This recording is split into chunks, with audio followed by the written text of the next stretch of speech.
rehearsal of the vows. Jen, looking radiant but exhausted, began to read her prepared notes. Adam, from the moment I saw you standing in the hallway with that inflatable mattress. Wait, Faye interrupted, standing up. The mattress is a symbol of transition. We need to incorporate a deflating sound effect to represent the end of your single lives. Jen closed her eyes, her hands trembling. Faye, I love you. I really do. But if one more person mentions that mattress, I am going to walk out of this bistro, find the nearest hot dog cart, and I am never coming back. The room went silent. Adam looked at Jeff, a silent plea for help in his eyes. Jeff stood up, cleared his throat, and looked at Faye. Faye, as the best man, I have to exercise my veto of sanity. The mattress is dead. The auras are neutralized. We are here to eat radishes and pretend we like liquid sunshine. Now, let the girl finish her vows. Faye blinked, then smiled serenely. You're right, Jeff. Your energy is very blunt. It's refreshing, like a brick to the forehead. The rehearsal continued, but as the group left the bistro, Jeff saw Gary standing on the sidewalk, holding a wedding wellness gift basket. I'm not doing it, Gary, Jeff said, walking past him without stopping. I'm not breathing, I'm not chanting, and I'm definitely not opening that basket. The rules of engagement were tightening as the big day approached.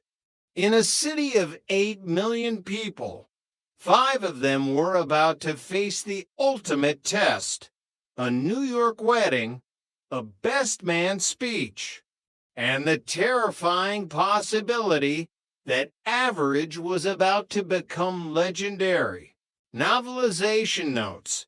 This concludes the comprehensive adaptation of the Rules of Engagement transcript, exploring the evolving dynamics of the group as they navigate the absurdity of New York life.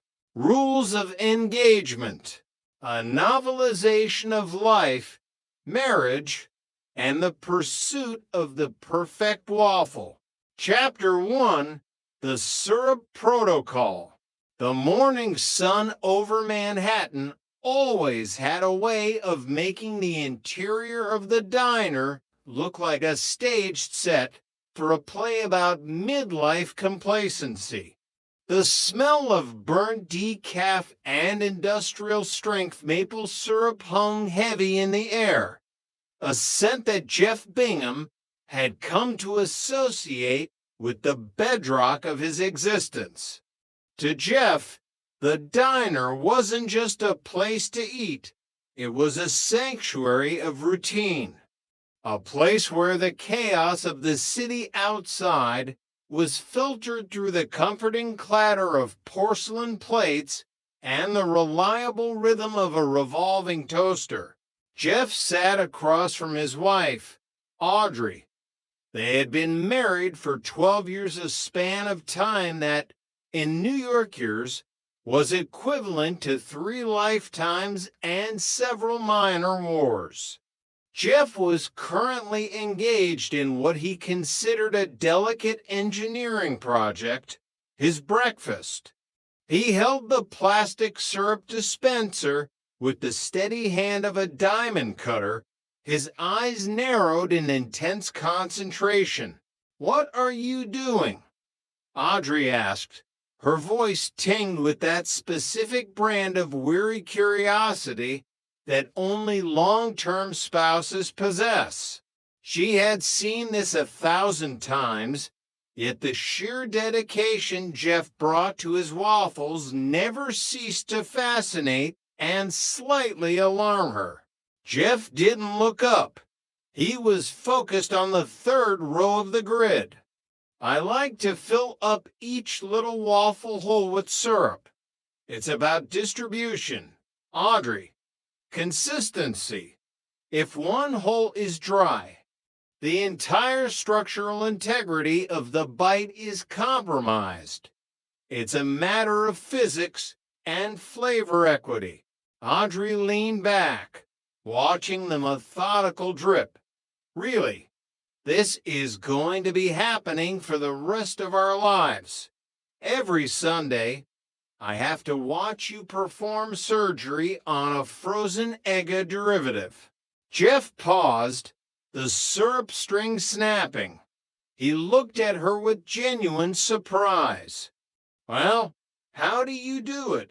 You just pour it on like a savage, like a woman who doesn't care about the future, like someone who welcomes chaos into her digestive tract.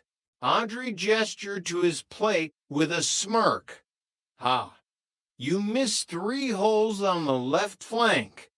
Your integrity is compromised, Mr. Engineer.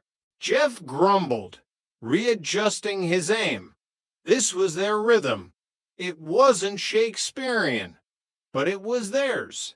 It was the comfort of knowing exactly how the other person annoyed you and deciding that the annoyance was preferable to the silence of being alone. The door to the diner swung open, admitting a gust of chilly city air and the high-energy presence of Adam Rhodes and Jennifer Morgan. Adam and Jennifer were the newly engaged, a species Jeff regarded with the same pitying fascination one might afford a deer walking into a bright, shiny headlight factory. They were radiant, optimistic, and entirely too energetic for a Tuesday morning. Hey, guys, Adam chirped, his face glowing with unearned optimism. To coffees to go, please. Hey, Jeff, I'm heading downtown to a sports apparel warehouse. A buddy of mine works there, hooks me up with freebies. You got any requests? Jeff's ears perked up. Free stuff was the only thing he liked more than a perfectly sauced waffle. Yeah, I could use a new hood and sweatshirt. If it's gray and looks like I've given up, I take it. Size large, but cut like an extra large for a man who enjoys syrup. You got it, Adam promised. Jennifer, ever the voice of reason, leaned over. Might be slightly irregular. Jeff, remember the last T-shirt Adam got you? It gave you that weird rash on your shoulder. We don't know it was the T-shirt, Jeff defended, stabbing a perfectly filled waffle square.